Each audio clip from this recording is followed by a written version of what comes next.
afternoon, everybody. I know that we've got a lot of participants, over 100 right now. We've got the whole legislative staff of the Florida Association of Counties together. Just to start this a little bit, ladies and gentlemen, I don't have to tell you that this legislative session was a very, very difficult one. There were a lot of challenges.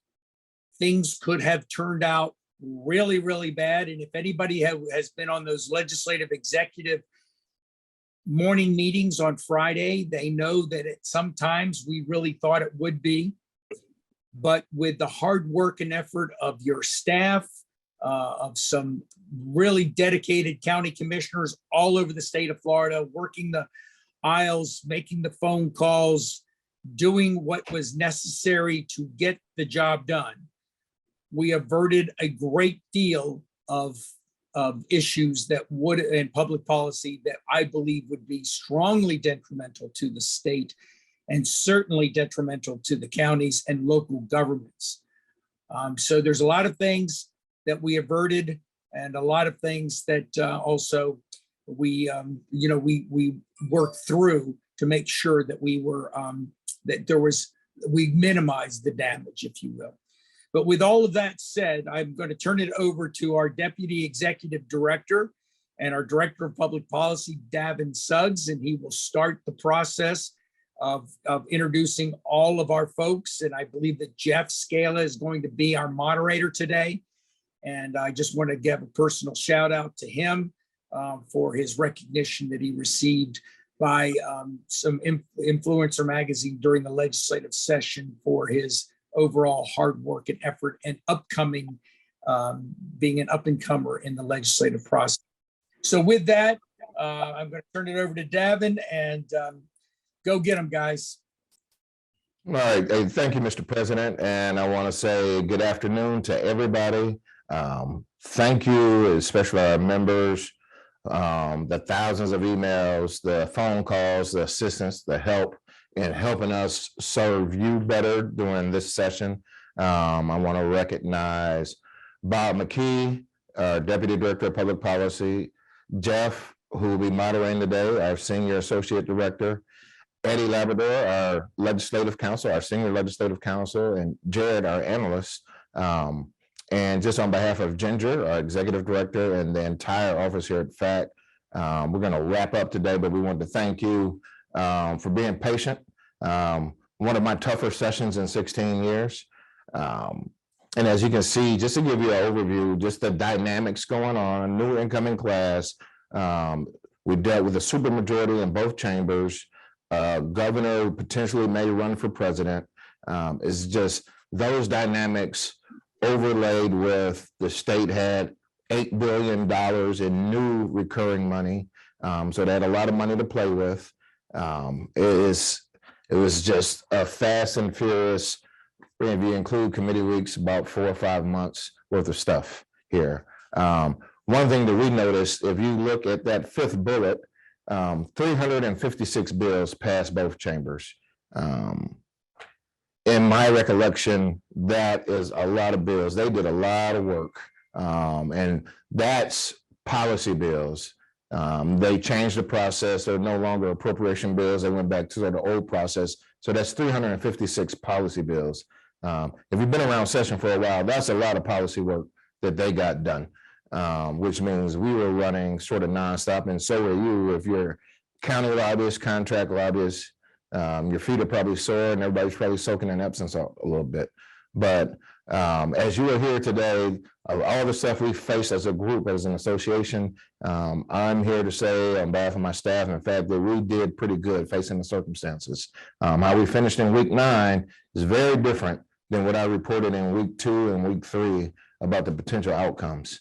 And so with that, I'm going to pass it over to Jeff, who will moderate today. He'll have some announcements and instructions for you. And then I will be back along with the president for a question and answer at the end. Jeff, it's all yours, buddy. All right. Thank you, Davin. And everybody, we will have a Q&A at the end of the presentation today. So if you have questions, make sure you're using that Q&A function down there. There is a separate chat function, but put those questions in the Q&A if you have those. There will also be a few additional links shared. You should have received an email with our final legislative report, along with the PowerPoint slides here for today. But we're going to put those links in the chat as well as links to our bill tracker and our preemption tracker that are on the FAC website. And with that, we'll move right into the bills. And we're going to start with the failed preemption and mandates category. First bill that we're going to highlight here was that super water preemption that we had all heard about. The good thing on that one is that it never got heard. It never got off to a start, never got a hearing. That would have preempted all water pollution control to the state without really a plan. So while that was definitely something that everybody that came up on our FAC legislative day hit the hill on, it did not get its hearing. So the legislature moved in the opposite direction in trying to expand some of its environmental protection measures in coordination with local governments. Bob, take it away. Thank you, Jeff. First bill I'm going to talk about is the County Commissioner Term Limits Bill. This bill was only filed in the Senate, Senate Bill 1110 by Senator Ingolia. The House companion had only the reduction in term limits for school board members from 12 years that was passed recently to 8. What ended up happening after the Senate bill moved through a couple committees, in Senate rules, they substituted the House bill for the Senate bill, did not amend the House bill and passed the House bill out, which had already been passed by the House and sent over to the Senate. So that means county commissioner term limits were not a part of the final legislation, only the issue dealing with school board term limits. The next bill I'm going to talk about is House Bill 7053. This is the bill that came out as a proposed committee bill in the House Commerce Committee about week 6, I think. It was one of those, the House did this several times where they advertised the PCB Friday at 6 o'clock to be heard Tuesday morning at 9 a.m. And that's what happened with this bill. This bill would have sunset all of your tourist development taxes, required a referendum to reinstate them. The referendum would have to pass by 60%, and then all levies would expire every 6 years.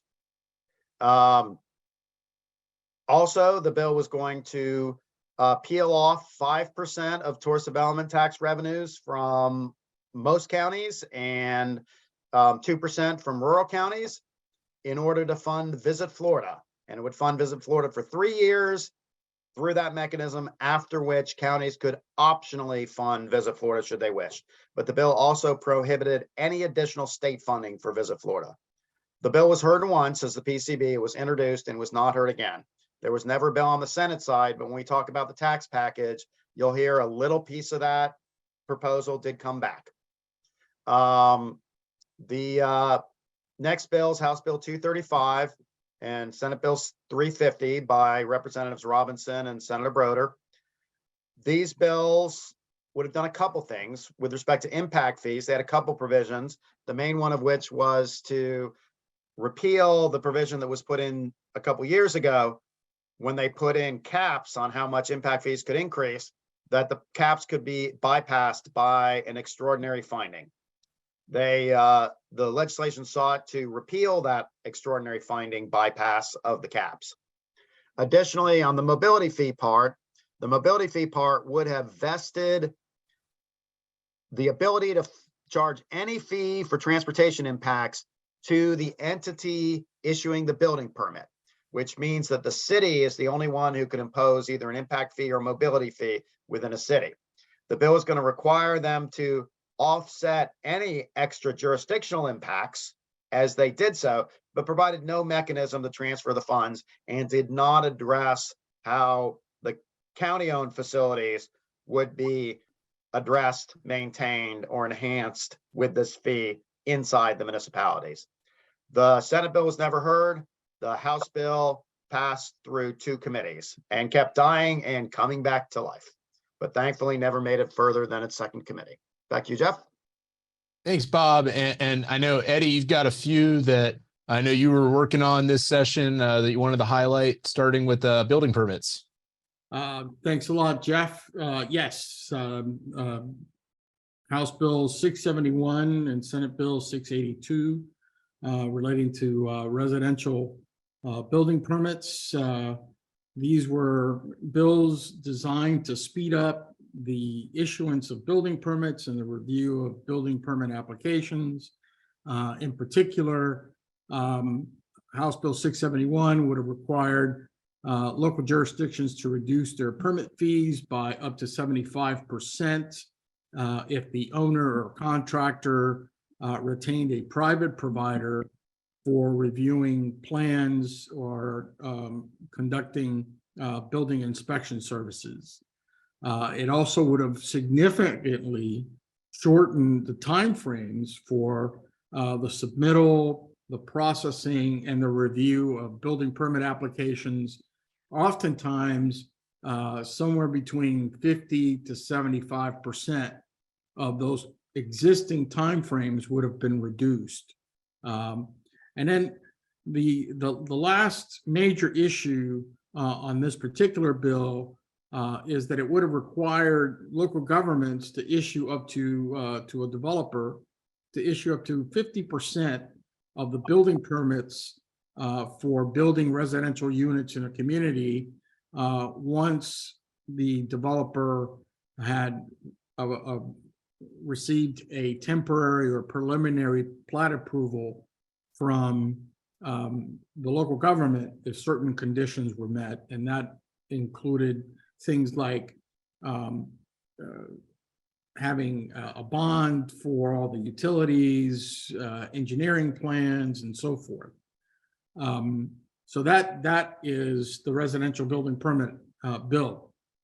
The next bill that I want to talk about that's on the list is a bill that's been around for quite a while. It's the recall of county commissioners and county officers. SJR 1066 and HJR 131 proposed a constitutional amendment to allow the legislature by general law to provide for the recall of county commissioners and county officers, such as your sheriff, supervisor of election, property appraiser, tax collector, and the clerk of the circuit court. One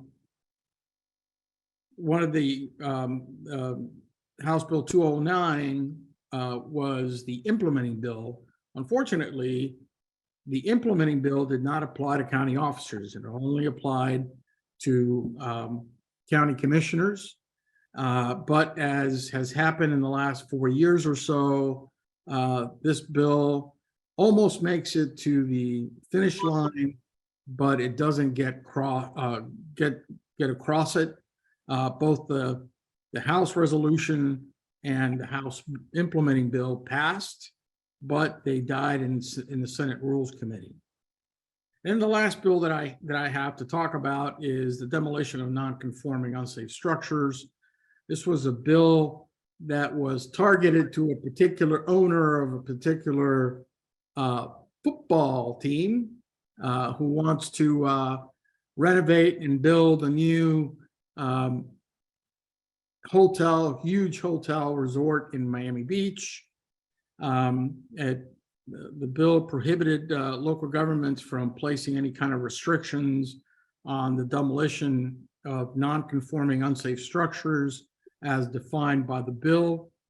It would have prohibited local governments from placing restrictions on the redevelopment of a replacement structure, including things like limiting the height and the building size of the new structure, requiring the preservation of certain building elements, placing additional regulatory burdens in terms of the consideration, the application process, and the approval of the replacement structure, and also requiring any kind of additional public hearings for that.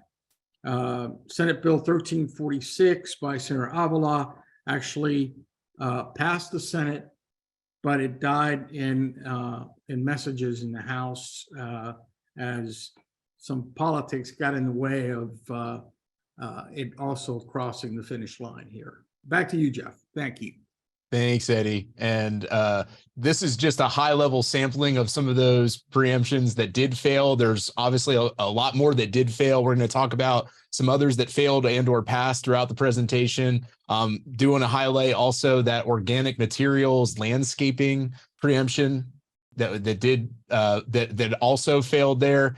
This would have been added landscaping right to farm to or organic materials to the right to farm statute. That didn't get across the finish line.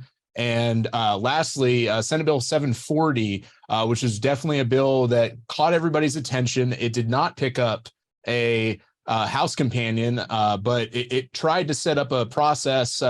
And Bob, if you want to join in with me, this one would have set up a process for potentially reducing the amount of counties. I think the idea was maybe to make it in line with the 40 Senate districts. That was the rumor. But the task force was created, or would have been created had the bill passed, to evaluate the effectiveness, efficiency, and value of realigning, contracting, and expanding county boundaries in the state. So not a lot of direction on which way to go. Don't know if 40 would have been the right number, 32, 77, but it did not pass or move forward. It was never heard. Excuse me. Well, the next bill, this one did pass, was Senate Bill 170. To talk about this one, this is the bill. It's very similar to Senate Bill 280 from a year ago that ended up not passing at the end of the day during the 2022 session. But this was Senate President Pasadoma's one of her priorities. And it requires a couple things of local governments. The first is it requires a business impact statement to be produced for certain ordinances. The impact statement, in the impact statement, which has to be published on the website at the same time that the notice of the proposed ordinance is given. The local government is required to give a good faith estimate of the number of businesses that are going to be impacted and other information they feel is pertinent. There are a whole series of ordinances that this requirement does not apply to that are exempted from it. Those include growth management ordinances, building code ordinances, fire code ordinances to implement the fire code, ordinances related to community redevelopment districts, ordinances required to comply with federal or state law or regulation, ordinance related to issuance or refinance of debt, ordinances related to the adoption of budgets or budget amendments, ordinances required to implement a contract or an agreement, and emergency ordinances. Additionally, the bill creates a process for challenge on the ground that the ordinance is arbitrary or unreasonable or already preempted by the state. If someone alleges that and takes action in court and so requests it, the ordinance can be held in abeyance until the court hears the case to determine whether it is in fact arbitrary, unreasonable, or already preempted by the state. And the court is supposed to take that under expedited review. There are the ability to award attorney's fees, costs, and damages. However, those attorney fee costs and damages cannot exceed $50,000 per case. And this bill is effective October 1, 2023. And Eddie, you want to highlight another preemption that did get across the finish line. This one is titled Public Construction, but dealt with local work preferences in public works projects. Yes, this is a follow-up to a bill that passed a couple years ago that placed a threshold of $1 million on any kind of public works project, and that $1 million was with state appropriated funds. So anything less than that, we could apply our local preferences to. This year, the construction folks came back and they wanted, first of all, not only to ensure that we remove that threshold to that $1 million threshold for any projects that were funded with state money, but then they wanted to control and prohibit the application of local preferences to any project that was funded also with local money. So at the end, what we ended up doing was splitting the baby. And just like we do with federal law, when a project is funded with federal money, we have to pay by federal rules. We decided that if a project was funded with state money, whether it's a penny or $1 million, we will apply state rules, and we will not be able to use our local preferences in those projects. However, for projects that are funded solely with local money, we will be able to apply our local preferences to those projects. One of the things that this bill also does is that it makes changes to the Prompt Payment Act and the payment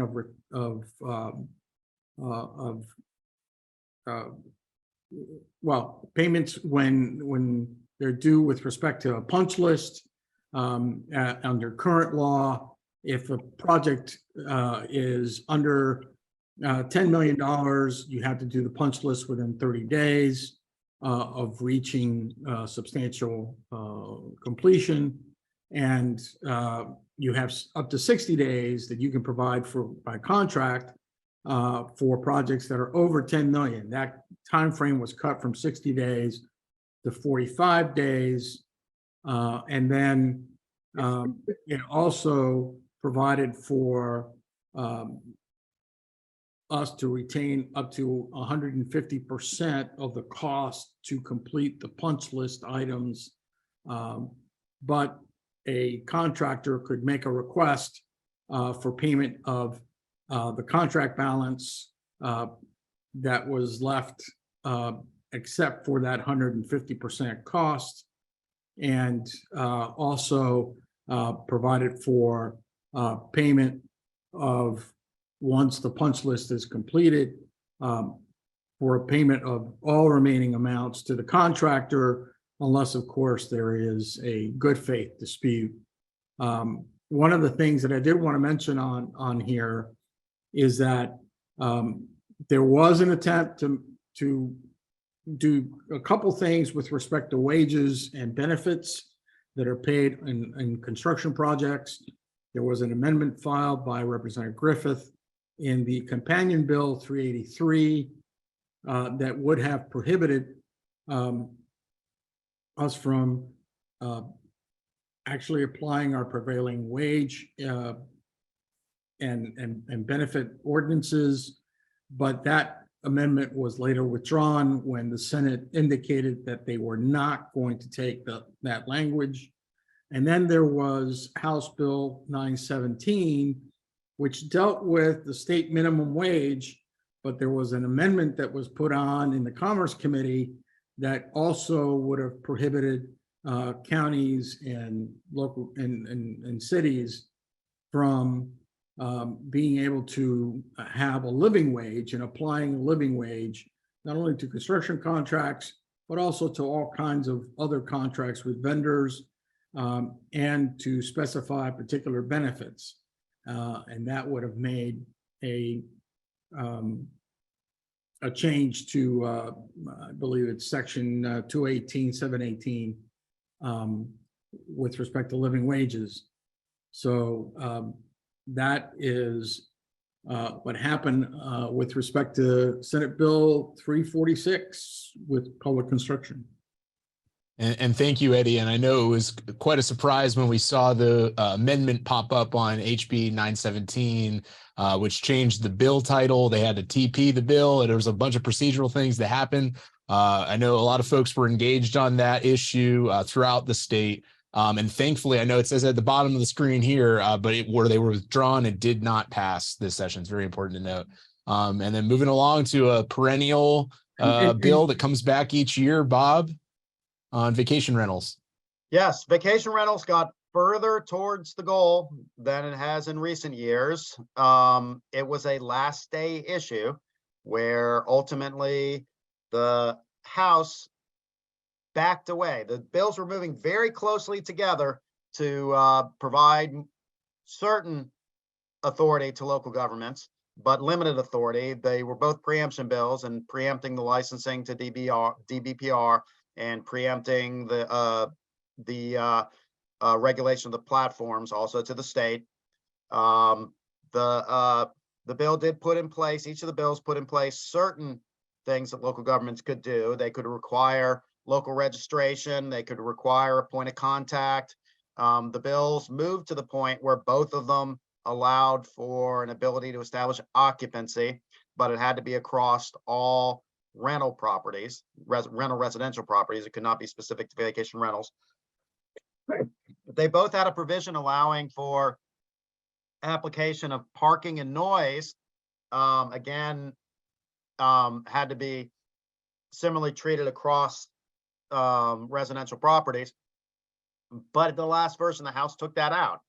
The House took out a couple other provisions that were allowing local governments additional authority to regulate these. Ultimately, the Senate chose not to take the House version, sent their version, which included a couple more pieces in, and the House did not take it up on the final day of session. So vacation rentals died on the last day. Another bill that passed was a preemption, was House Bill 1417 on residential tenancies. There were a number of counties that had put in place certain requirements. One that was a common thread was enhanced notice requirements if rent was going to increase. Most of the ordinances required a 60-day notice if rent was going to be increased. House and Senate both passed this preemption, and it does preempt to the state. Now, most of this area was already preempted in Chapter 83, or excuse me, 53, whichever chapter it was. But there were a few gaps that counties were filling in, and they essentially closed those gaps. Now, with this language, it is important to note that in the bill, they did actually expand the current law on notice requirements. Prior law said that if you did not have a duration to your lease, if you did not have a set term, they had to give you 15 days. That was extended to 30. And it said that if you had a duration, the current law, prior law said you couldn't be given less than 60 days. Excuse me, you couldn't be given more than 60 days. So they could give you any notice 2 days, and it would be, meet the requirement of being less than 60. The bill that passed says they have to give between, I think it's more than 30, no less than 60. And there's another requirement in statute that requires them to give 15 days notice before this notice if they want to be able to enforce damages if someone does not leave the apartment on time. So they did essentially extend the days to a minimum of 45 days for. All right. And like I said earlier, we're trying to highlight as many bills as possible. You can find all of these bills on our preemption tracker and in our final report. Here's another list of some bills, some preemptions that some of them were a little bit more targeted. Others deal with statewide issues. Things like 264 on there that says that you can't contract with certain countries, foreign nations of concern. They did that. Past that preemption, things like temporary commercial kitchens, the preemption of gas stoves and grills was something that not that any county in Florida has considered that, but they decided that you shouldn't be able to ban gas stoves and grills. Bob, Eddie, any of the ones on here you want to talk about for a brief minute? Well, let me just mention that House Bill 1373, that has to do with creating offices that are going to substitute for the county constitutional officer offices and to exercise those authorities. This prohibits county commissioners and counties from creating such offices. And in fact, it has pretty steep penalties, because any county commissioner that votes to create an office or to expand an office that exercise the exclusive jurisdictions that fall within the county officer positions, that vote would constitute malfeasance or misfeasance in office. and would subject that county commissioner to removal by the governor. It also would, any county that votes to create such an office or expand the duties of an office to invade the exclusive jurisdiction of the county officers would also suffer a loss of revenue sharing under Chapter 218. So unfortunately, this bill passed out of the House. The Senate bill, the companion Senate bill, was actually stuck in committee. And on the last couple days, they took it out of rules, put it on the calendar, and passed it, which is something that the Senate usually does not do. And it actually, violated their own process and created a precedent, I think, for how they deal with future bills that come over from the House. And it's Thank you, Eddie. And I know it only would take one senator to object to that. So either some folks missed it, or it was just something that process wise got missed. But we're going to move on to some of the other highlights. We're going to move through some of our issue committee areas that we have during our FAC policy development process, starting with Senator President Pasadomo's her priority legislation this year on affordable housing. Bob. Yes, this bill passed very early in the process. I think first week of session on the Senate side, very shortly thereafter, and has already been signed into law by the governor. The first thing is that this bill provides an unprecedented amount of funding for affordable housing. All SHIP funds were made available, $252 million. All sale funds, $259 million, were made available in 23-24. They also made available $100 million for Hometown Hero program, which they expanded to be basically almost any working person could be eligible to receive grants out of that fund, as opposed to the list of employers previously. They also repealed the 8% service charge on dock stamp and redirected that money towards the apartment construction. With respect to county authority, they did do a couple things. They established that affordable housing is an authorized use in commercial, mixed use, and industrial zoned areas. And so counties cannot deny affordable housing projects in those areas. To be eligible, the project has to be rental, multifamily rental. It has to be 40% of the units have to be affordable for a period of 30 years. With respect to the industrial properties, working waterfronts are excluded, so they're not impacted by this legislation. Along with the authorized use, these affordable housing projects are granted the authorized height within a mile of the proposed project and the authorized density allowed anywhere within the jurisdiction.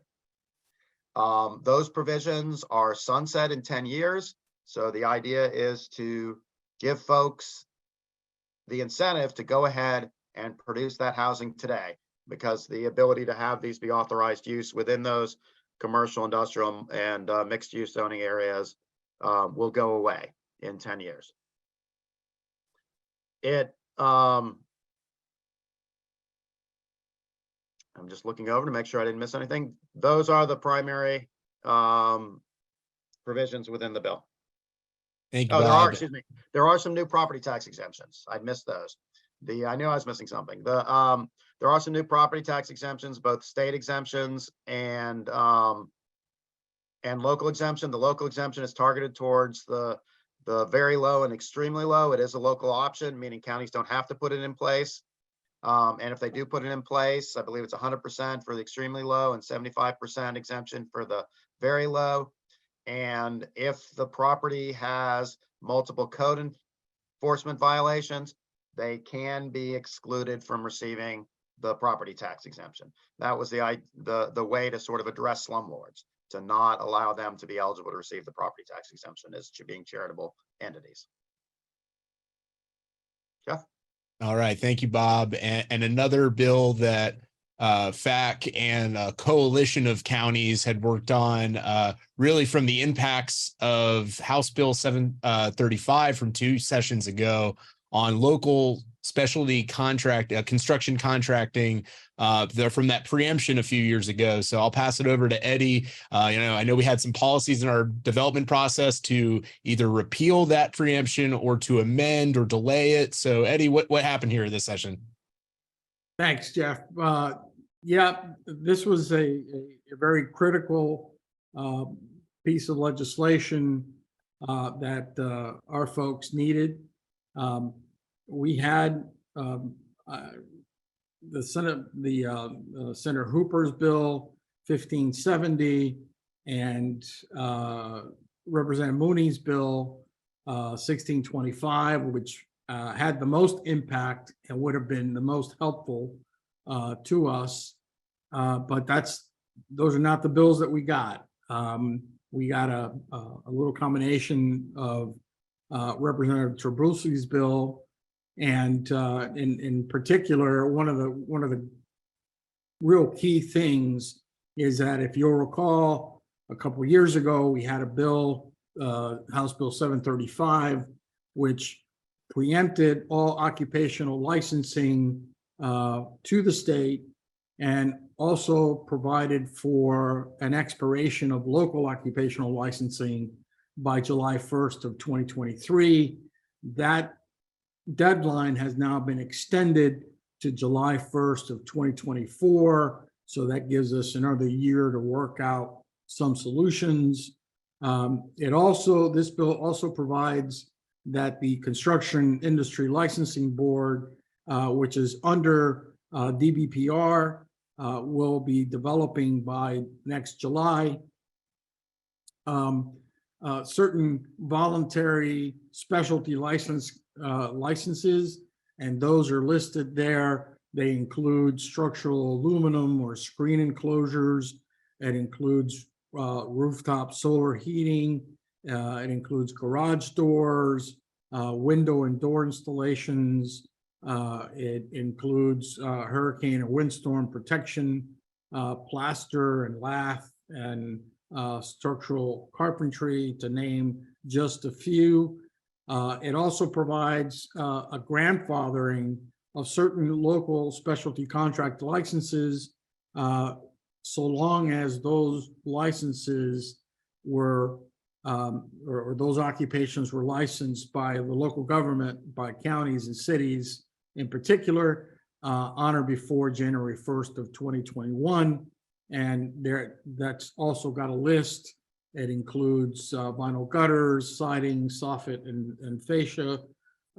It includes rooftop painting, coating and cleaning of buildings of 3 stories or in height or more, and fence installation, which was a big deal.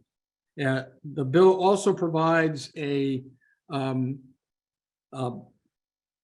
of an exemption for Monroe County, which allows them to continue to license all their job scopes that were licensed on or before January 1st of 2021.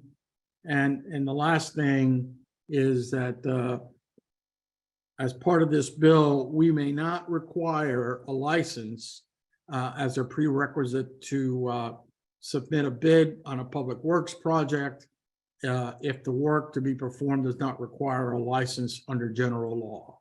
And that's what we have. We have another year to work on this issue.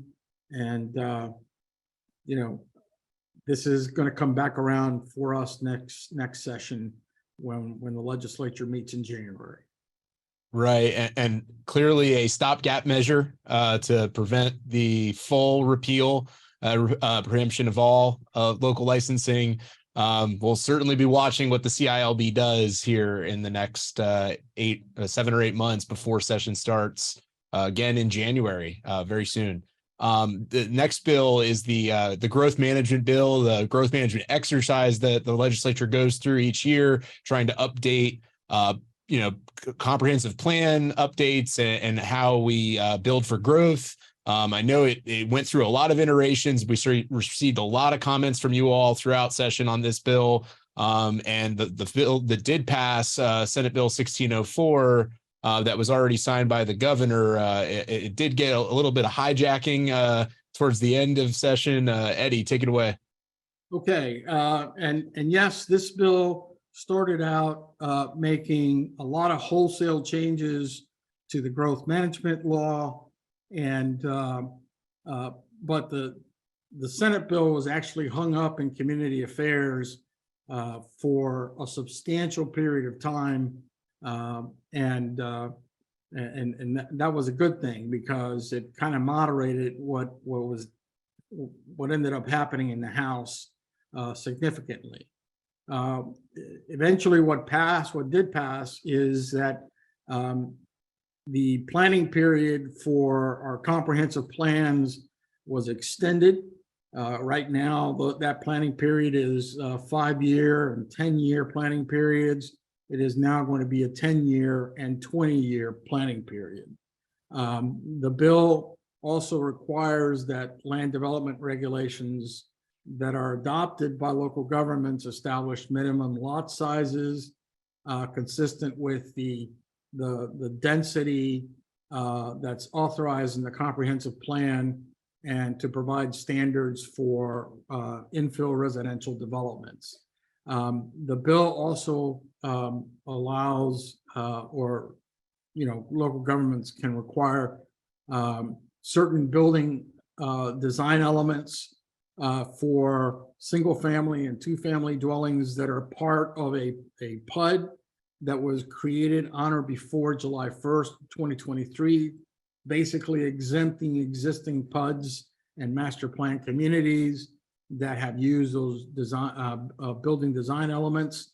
But going forward, we will not have that capability, as the exception that allowed for that has been now repealed. Additionally, the bill limits the application of building design elements in communities that had a design review board or an architectural review board. That exception did not have a date. The legislature this time around placed a date, and it only preserved those building design elements that were put in place by the ARBs prior to January 1, if they existed prior to January 1 of 2020. So any ARBs that have been created since that time will no longer, those will no longer apply. And then one of the last things that, as Jeff mentioned, there was a little hijacking of the bill at the end, which is part of the continuing dispute between Disney and the governor.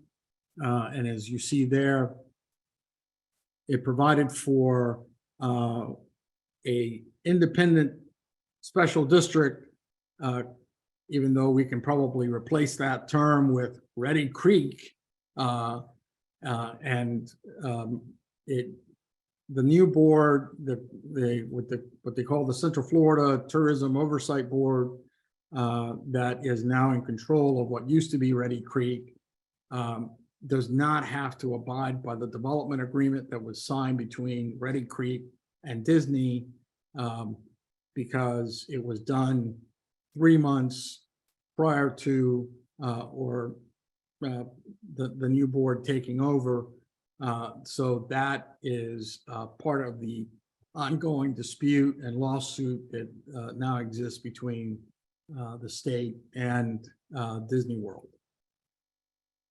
So definitely stay tuned on that one. That ongoing legal saga.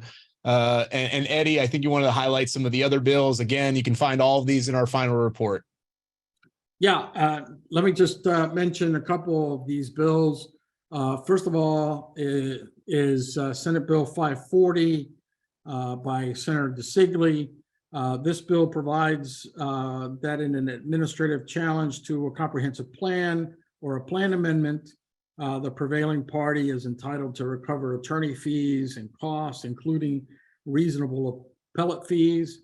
The bill also clarifies the scope of review for a local government decision to grant a development order by providing that the order may only be challenged if it would materially alter the use, density, intensity of the property in a manner that's inconsistent with the comprehensive plan.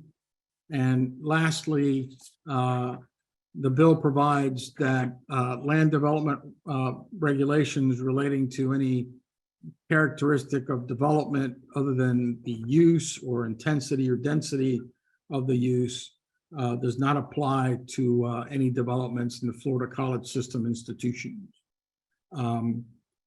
Also, I wanted to mention the Senate Bill 718 by Senator Yarborough having to do with local government. This was really a bill dealing with municipal boundaries and municipal annexation and contraction, but it was expanded to include a provision that was not really, that was kind of hung up in both the Senate and the House.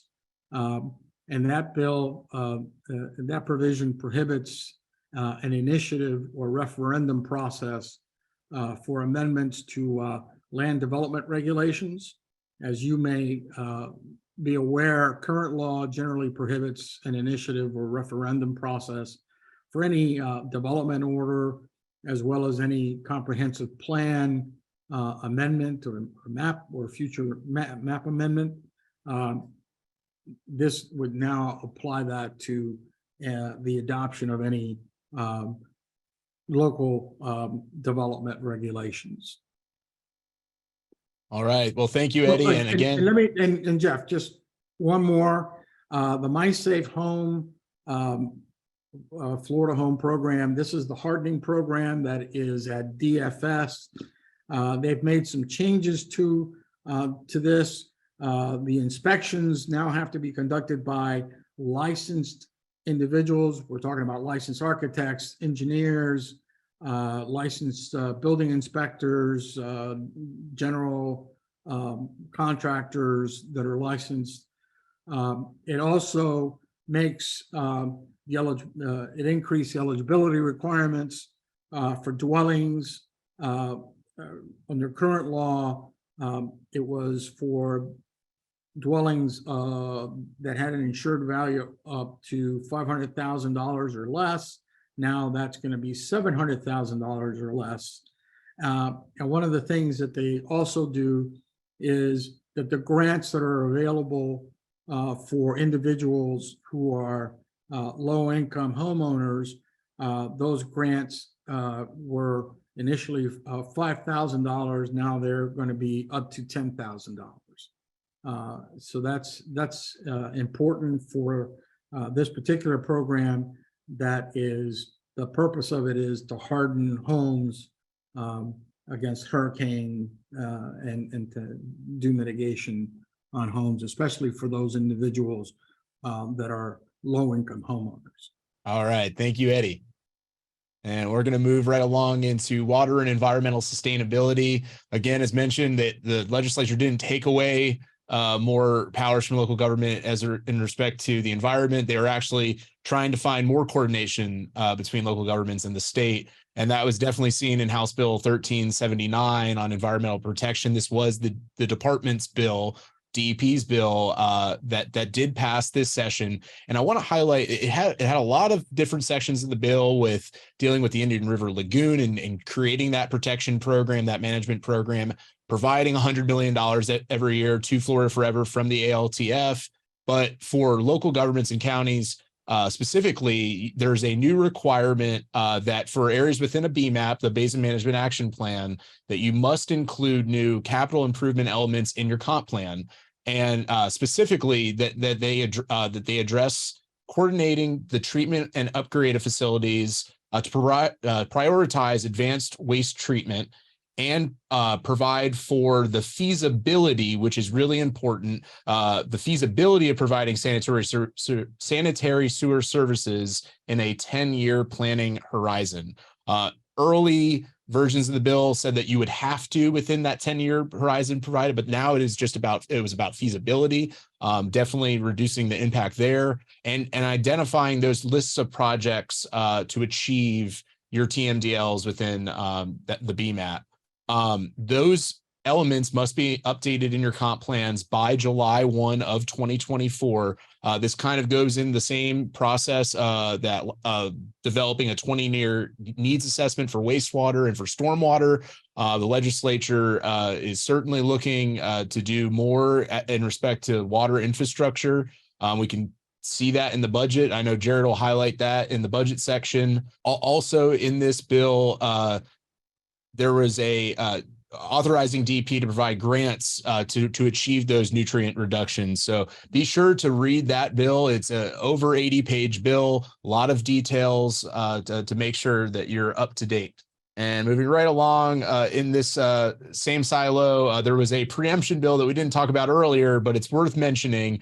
This was a bill that would change the solid waste contracting for exclusive franchises. The idea was to not allow for an exclusive franchise for commercial and multifamily waste hauling. There was a lot of pushback as I'm sure you're aware of, between cities, counties, and even some of the haulers, that this could create the Wild West of waste. It did get one hearing in the House. It was never heard in the Senate. So this bill did not gain that traction of, trying to establish this new system. It definitely would have increased costs on consumers. Local governments would have had a difficult time of ensuring that all waste was picked up. Would probably lead to a lot more in illegal dumping, just a lot of coordination issues in that bill. And there were a lot of members in the legislature who outright rejected that idea. So we did not see those bills move or get across the finish line. Some other bills that want to make sure that you are aware of, there was a biosolids bill this year, HB 1405 that passed. It establishes a grant program. Earlier versions had some preemptive language, but what was tucked into the implementing bill was a 1-year fertilizer preemption pause. So no county or local government may adopt or amend their existing fertilizer ordinances. Those are, we're talking about the blackout periods where we don't want additional nutrients getting into our waterways. This was tucked into the budget process and conference on a late night meeting, and without the public able to weigh in. FAC and a coalition of groups alerted the Senate to our concerns here on this fertilizer preemption, but ultimately this is going to have a chilling effect on new ordinances or amending existing ordinances for the next year. House Bill 7027, that was the DEP's rule ratification. What is included is the wastewater rule that, of course, a few years ago, the Clean Waterways Act set up that process with the tax to provide for a wastewater and stormwater rule update. The wastewater rule was included, but the stormwater rule was not. And there was a lot of pushback on the stormwater rule that ultimately was not ratified. The department will need to rework that stormwater rule. We'll see where that process leads into next session. But for now, only the wastewater rule was ratified. There's certainly a number of bills in the water silo that we could go through. There will House Bill 111 is going to provide an additional slip study for new construction. Be sure to check that bill out. Probably been hearing about the use of phosphogypsum in our roadways. This is an attempt to provide for using phosphate wastes. The DOT will study whether this is the appropriate way forward. Again, you can see all of our bills in that final report, so be sure to check it out. And of course, the bills that didn't pass. There was a sanitary sewer lateral inspection program. This bill's been around. You're able to set up a voluntary program right now. This would have provided that you have to fix that lateral on private property. The House bill was agended, but never heard. It got temporarily postponed. The Senate bill was heard once, but it ultimately did not gain enough steam. The recycling statewide goals did not get updated again this year. It's something that FAC has worked on with stakeholders to update the 2020 standards. It is 2023, so we certainly need to update the statewide recycling goals. The PACE bills, neither got across the finish line, but they did get pretty far in the process, but they did not pass this session. Bills on dredging and beach projects didn't get across, and some others here listed, and those regional LATF bills did not ultimately pass this session. And I'll turn it over to Bob to provide an update from Health, Safety, and Justice. Thank you, Jeff. First bill I'm going to cover is Senate Bill 250 on natural emergencies. This was the work product of the Senate Select Committee on Resiliency, focusing on lessons learned from Hurricanes Ian and Nicole. Some of the things the bill did: it provides the county's municipality may now prohibit the placement of a temporary shelter, think trailer or RV, for 36 months or until the certificate of occupancy is issued. The bill prohibits a county within 100 miles of the landfall area from adopting comprehensive plan amendments or land use regulations that are more burdensome or restrictive. The slide says encourages, but it actually requires counties to offer an expedited permitting process for projects that require minimal technical review following the declared natural disaster. It encourages counties to develop an emergency financial plan. It requires the Division of Emergency Management to develop a model ordinance for debris removal, and it revises the local government emergency revolving bridge loan program and appropriates an additional $50 million. The next bill I'm going to cover is Senate Bill 1418 with emergency communications. This bill updates the wireless 911 board, or 911 E911 board. It used to be the wireless board, run out of DMS. The existing board was members included 5 members of the telecommunication industry, 5 representatives of local government. The board composition was changed. The telecommunication members are no longer a part of the board. We still have 4 E911 coordinators on the board, and there's going to be 4 other public safety related individuals. The list of expenditures with the 911 funds has been expanded, but still remains public safety answering point related. Also revises the distribution of the funds, increasing the county share and the direct to 95% of the funds. This had been the current practice as the industry no longer needed reimbursement for infrastructure necessary to identify the location of the E911 caller. And so this codifies that in statute. Late in the process, there was an amendment that was added that requires changes, modifications, or upgrades to the emergency communication system or services be made in cooperation and coordination with the head of each public safety agency or their designee who is served by the primary public safety answering point in each county. Another thing I wanted to highlight for you, this was a nice win, was Section 27 of the implementing bill, and included a provision related to county contributions to Medicaid. This provision provides that locally specially assessed funds used for the direct payment program made to hospitals are not counted towards the state Medicaid expenditures in determining the county's share. This is expected to save counties $18 million in 2023-24, which means that our original estimate that county Medicaid share was going to go up over 100 million. It's looking like it's going to be more like 17 million statewide. So a significant reduction in the county impact to Medicaid. On other bills of interest, you see them listed there. Some of them affect only a few counties, like sheriffs providing child protective services. Those protective services will no longer be provided by the sheriff. They're going to be transferred to DCF. That was an initiative of several sheriffs across the state. One that does have a mandate was the lactation spaces, which requires counties to provide space in their courthouse where breastfeeding can occur. Thank you, Bob. And going into ag and rural affairs, one bill that FAC has worked on with a ton of stakeholders over the last few years on rural economic development, something that's been in the policy platform for a few years, that a bill that finally got over the hump and included changes to the rural infrastructure fund to provide a waiver of match for counties within a rural area of opportunity. This was House Bill 1209, the economic development package. The other really important provision here that I want to highlight is this waiver for the department to provide to pay for the invoices on the front end. So a lot of our rural counties have talked to us about the inability to put up those funds on the front end. So this is going to provide that the department would pay the payment of invoices for a county or municipality for verified and eligible performance for those contracts. And this does not only apply to DEO's projects. So this is statewide. It was a provision in another bill, 412 and 1628, that did get across the finish line.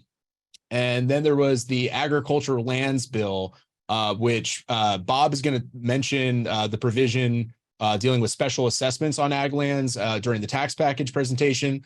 But what the main portion of this bill was about the agricultural employee housing on ag lands. So we worked with the farming community and partners there to provide guardrails on how we would set up housing for the agriculture employees, migrant farm workers, on acreage limits, buffer requirements.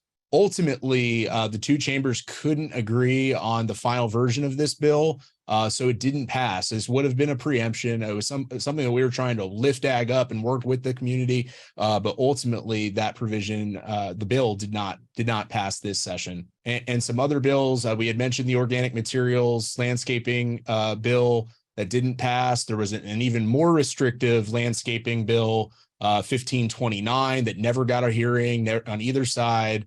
And unfortunately, some of those healthy food initiatives that FAC has supported did not pass this session either. In broadband, I know we had our summit back in January, and there was a lot of broadband everywhere. The grants are still rolling out, whether that's the broadband opportunity program or the broadband infrastructure program that you can apply for.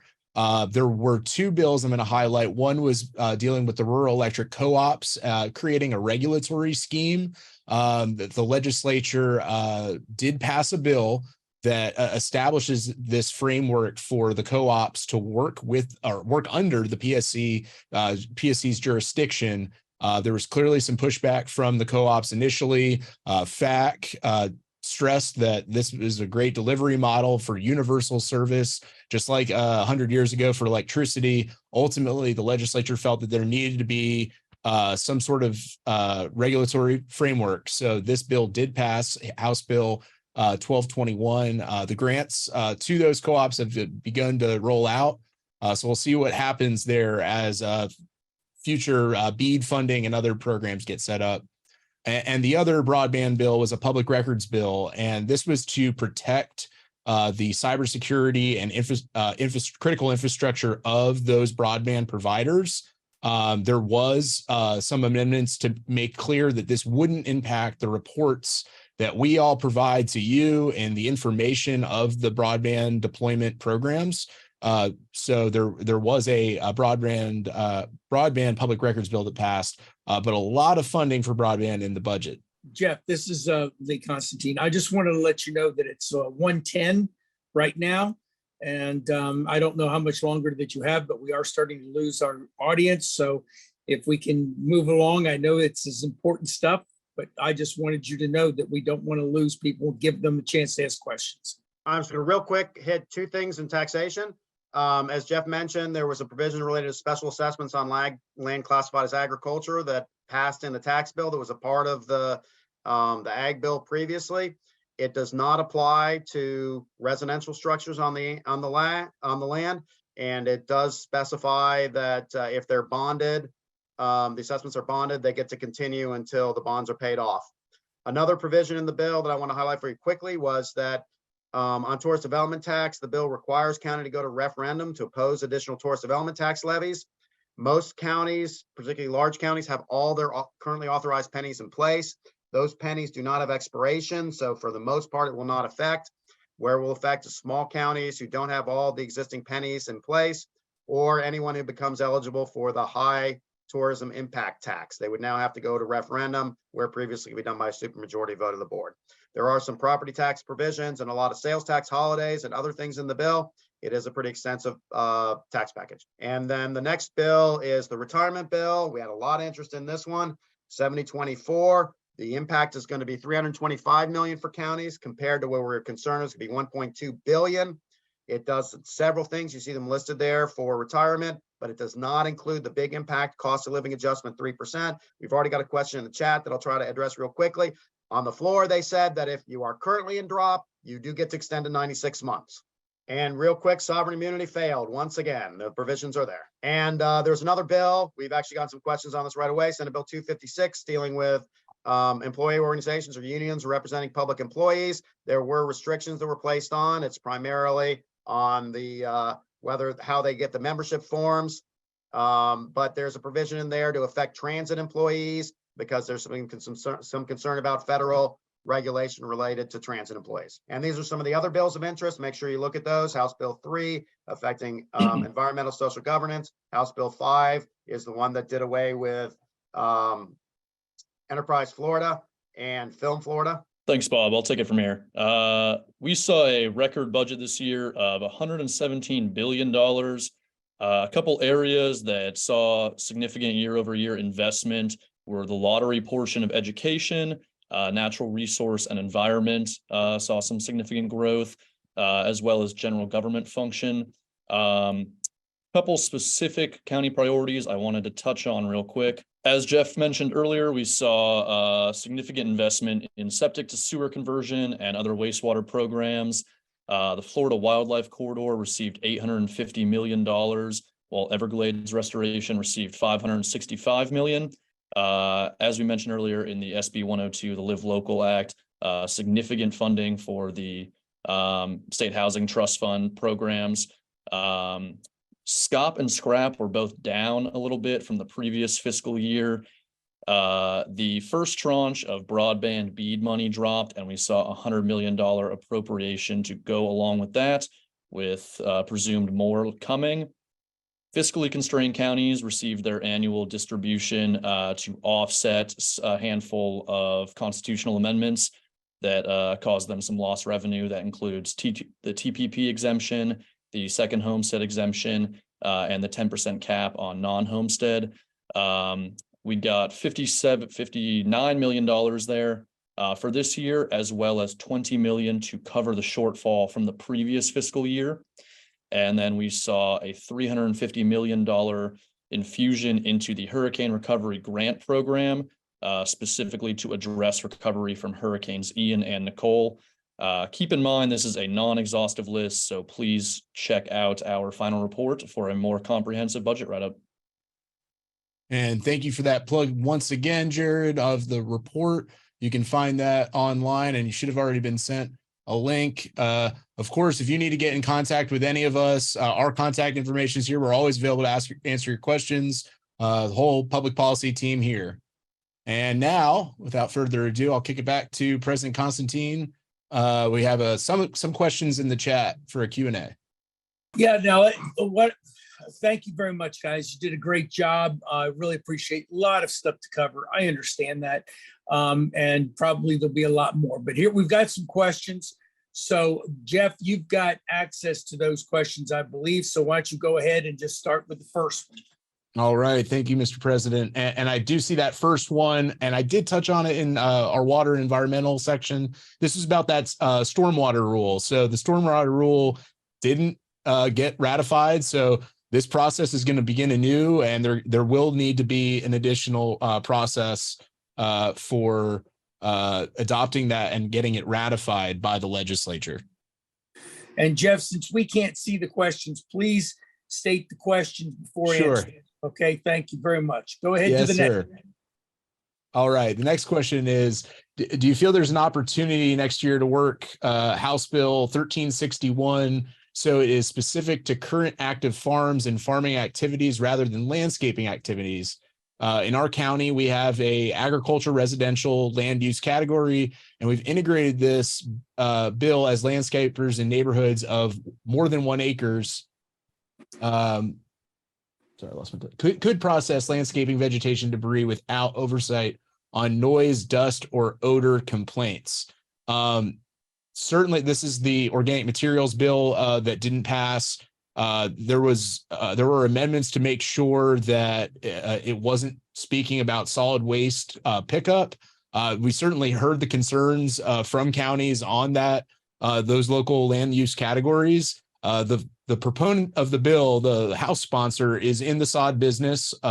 So there's certainly an interest there to provide some sort of new statewide framework. We'll continue to work on that one. So I think the answer would be yes. That there's certainly some opportunity to work on that bill, but at least this year the legislature didn't see fit to provide an outright preemption. All right. Does everyone view this as eliminating any county anti-discrimination ordinances in rental housing, such as source of income discrimination?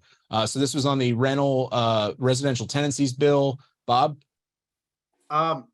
Now, I would certainly recommend, if you have an ordinance, to speak with your county attorney, but my understanding is that, yes, this would eliminate the ability for the county to impose such requirements on landlords. And All where right. we were aware that once had one was related to discrimination of income source. All right. Next question is on House Bill 1373, the constitutional officers bill. It says, do you recall any discussion as to whether this bill would affect constitutionals from entering into agreements with counties to provide services? The example is that the county performs recording functions with the clerk of court under agreement.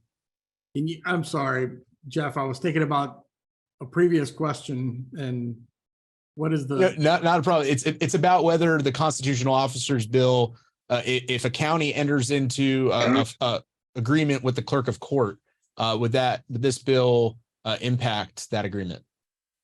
I don't believe so. If there is an agreement between the constitutional county officer and the county, it is the 1373 is if the county creates an office or expands an office that takes over the function that's exclusive to that county constitutional officer. It's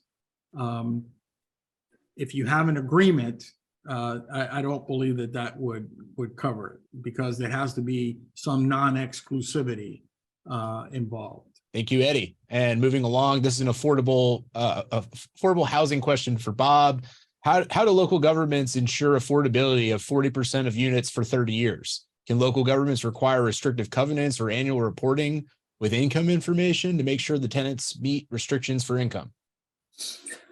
All right, the bill is actually silent on the enforcement piece of it, but remember, it is conditional. They cannot get the right to move forward unless they dedicate 40% of the units to affordable housing for 30 years. So our expectation is that whatever the local government feels is necessary to put in place to ensure that would be necessary before they grant the authority to move forward. It is a conditional, not an open allowance. And so as far as the income requirements, I mean, they're supposed to meet these requirements. So I would see it absolutely appropriate that they be a part of the requirements, that income be demonstrated. And so, but again, I would recommend that you talk to your county attorney on that. Of course, always talk to your county attorney as we talk with our legislative counsel at Labrador. On the retirement bill, Bob, does the drop extension to 96 months apply to employees that have already enrolled in drop? Yes, that is according to the House sponsor who made that statement on the floor. Yes, it will apply to employees already in drop. They can go up to 96 months. All right, moving along, a question on the tax package, Bob, and on the referendum piece. How are taxes previously approved by extraordinary vote rather than referendum impacted? There's a couple things. I didn't get to go over the tax bill much, but there's a couple things in there. I mentioned the tourist development tax, which will now require a referendum, where previously only the first 2 pennies required a referendum. And after that, they could be put in place by extraordinary vote of the board. So all pennies of tourist development tax will now require it. For most other local option taxes, for sales surtaxes, which for the most part require a referendum, they did not change any authority on any other taxes for how they're imposed. But what they did was they limited when they could go to referendum. So for sales taxes that require a referendum, if they're going to be reenacted, they have that reenactment has to occur within 48 months of the expiration of the tax and can only be on the ballot once.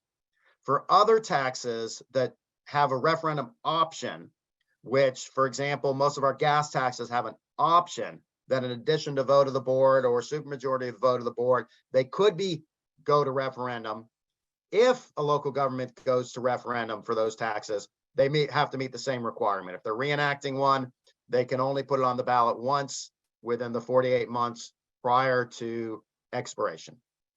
But in no other case other than tourist development tax was the actual vote necessary to put in place a local option tax modified. And the last question I have here in our Q&A for Senate Bill 250, what pushback were we able to have against the provision of the bill that says it prohibits counties within the disaster declaration for Hurricane Ian or Hurricane Nicole from increasing building fees until October 1 of 2024? Bob? What I'd say about that bill is that the policy areas of that bill were pretty well staked out by the Senate coming out of the select committee. Where we were successful was in getting some technical amendments to make things work, to make sure that, for example, in the temporary shelters provision, that the building had to be unoccupiable and had to be damaged by the storm so that someone couldn't simply put a trailer on their property and rent out their main residence, say, for example, as a vacation rental. So we were able to successfully get several technical amendments like that in place. But on the policy area, they staked those out early. And if I could, Jeff, real quick, I got a message from Eddie, and I always listen to my legislative counsel, saying that the question on income discrimination may not be as clear as what I suggested. So I'd say that's one to definitely talk to your county attorney about, to determine how far that preemption went and whether you still have an authorized area to operate on that without triggering the new requirements of Senate Bill 170. All right. Well, that wraps up the questions that we do have in the chat. And I think that's an evergreen message to always talk to your county attorney about the impacts of all of the bills here this session and each year, different changes to statute. I'm going to turn it back over to Davin. I know we've been promoting this final report, but if you can't find it, and when you see this PowerPoint, you can click there and find it too. Yeah, thank you, Jeff, and everybody. And just for everybody that registered, you should have received the email containing a link to the final report, and I think the PowerPoint as well. So the materials that you saw today and the comprehensive final report, you should have in your email inbox. I think in the group chat for everybody, you also have a link to the final report, a link to our bill tracker website where our analysis is, and I think the final report is there too. So you have several different ways. And of course, if you didn't get it those different ways, you can always reach out to one of us here and we'll get it to you. Mr. President, before I give it back to you, I just want to remind everybody, come to FAC Annual Conference last week in June, the 27th through the 30th in Orange County, like you're used to, but at a new hotel at the Hilton Bonnet Creek. And we would look to have a good time, a lot of education, and see old faces and some new faces from the November election. And Mr. President, I hand it back to you.